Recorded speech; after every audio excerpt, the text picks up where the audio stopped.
নমস্কার। জন্মভূমি আজ বীরেন্দ্র চট্টোপাধ্যায়। একবার মাটির দিকে তাকাও, একবার মানুষের দিকে। এখনো রাত শেষ হয়নি।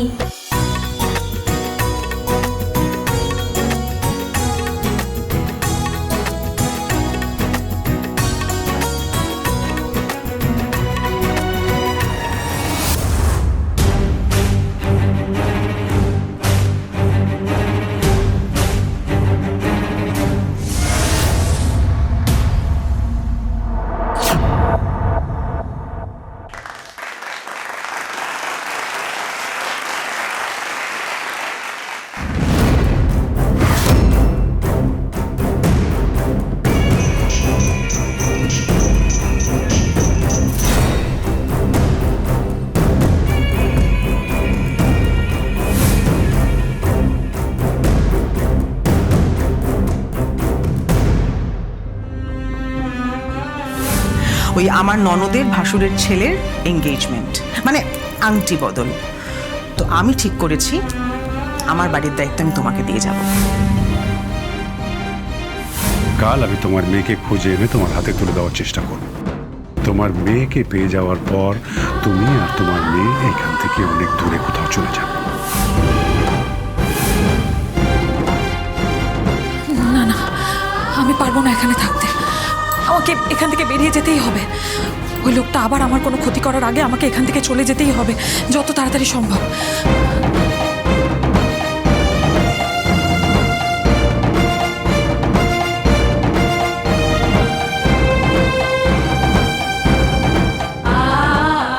লোকটা আমার কাছাকাছি থাকলে আমার জীবনটা নষ্ট হয়ে যাবে।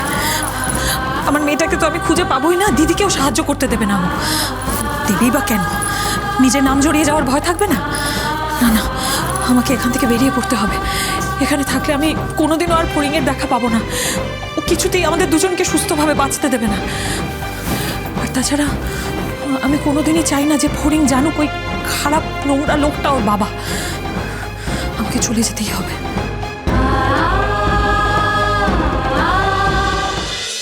এতক্ষণ জয়িতা পালের কণ্ঠে আবৃত্তি শুনলেন। এবার আমাদের আশ্রমের মেয়েরা রবীন্দ্রনাথ ঠাকুরের চিত্রাঙ্গদা নৃত্যনাট্যের একটি অংশ পরিবেশনা করবেন।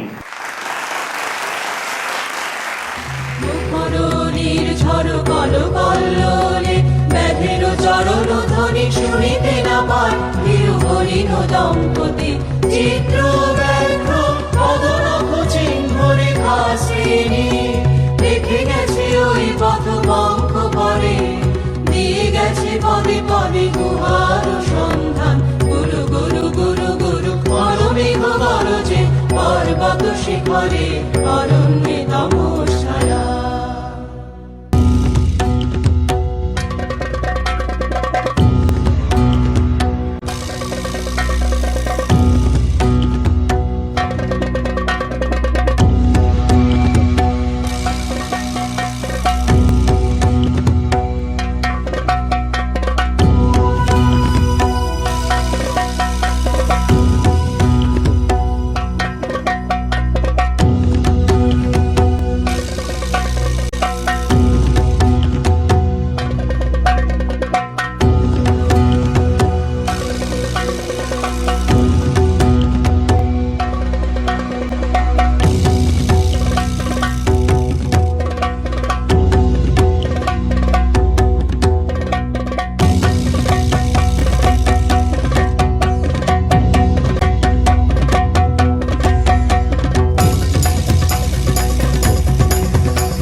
এই গানটার পরেই ফড়িং গ্রিন রুমে যাবে। এরপর গ্রুপ ডান্স আছে, মেয়েগুলো সব স্টেজে থাকবে, কেউ গ্রিন রুমে থাকবে না। আমি পেছনের সিসি ক্যামেরাগুলো সব অফ করে দিয়েছি। একটুও দেরি করবে না, খুব তাড়াতাড়ি মেয়েটাকে সরিয়ে ফেলতে হবে, ঠিক আছে? এখন যাও যাও।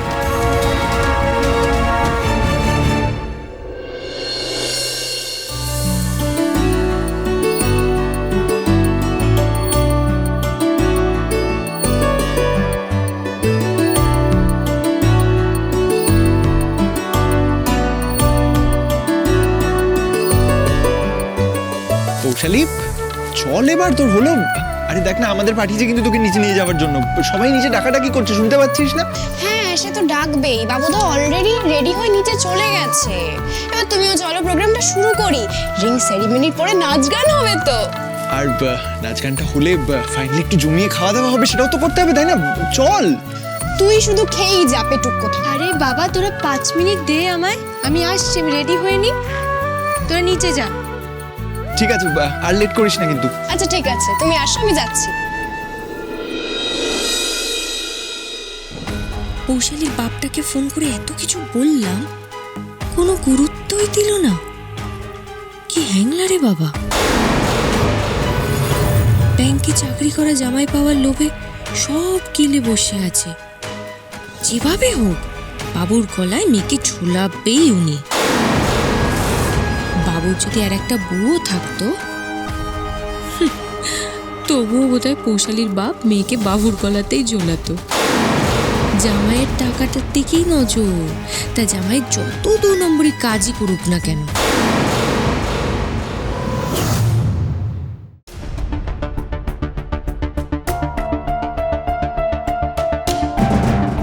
কি ভাবছো এত তুমি দিদি ভাই?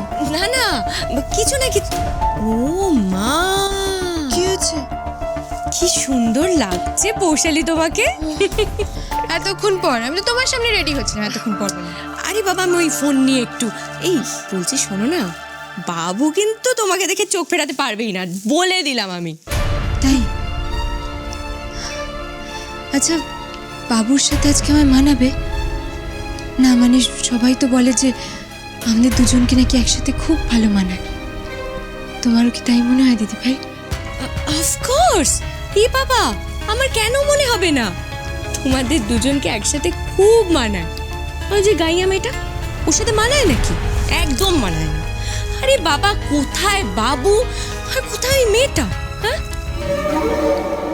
ও, একটা ভালো কথা মনে করলে জানো, কালকে রাতে বাবাকে কোনো একটা মহিলা ফোন করেছিল।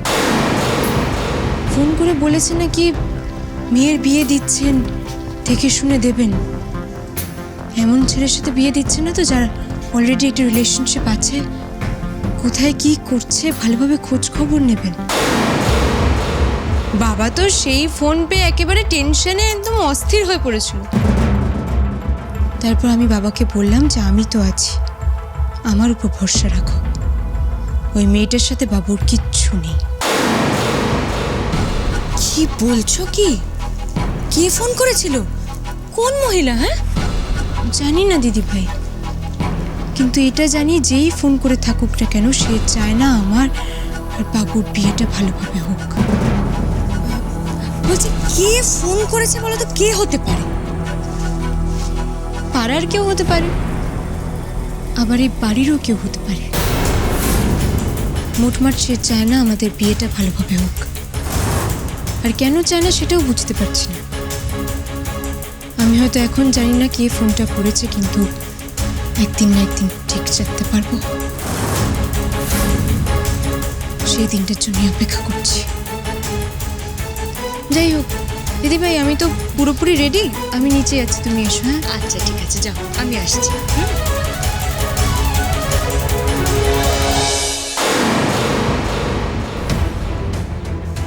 বাবা, মেয়ে আর বাবার মধ্যে তো দেখছি অনেক আলোচনা হয়ে গেছে। সবাই মিলে নাকি চলে এসেছে রিং সেরিমনি আশীর্বাদ এনজয় করতে। ঠিক আছে, নো প্রবলেম, আমিও দেখছি। কিন্তু আশীর্বাদ আর বিয়ে তো এক জিনিস নয়। আশীর্বাদ থেকে 7 পাকে ঘোরা অবধি লম্বা একটা জার্নি, আর সেই জার্নিটা আমি তো স্মুথলি হতে দেব না, কিছুতেই না।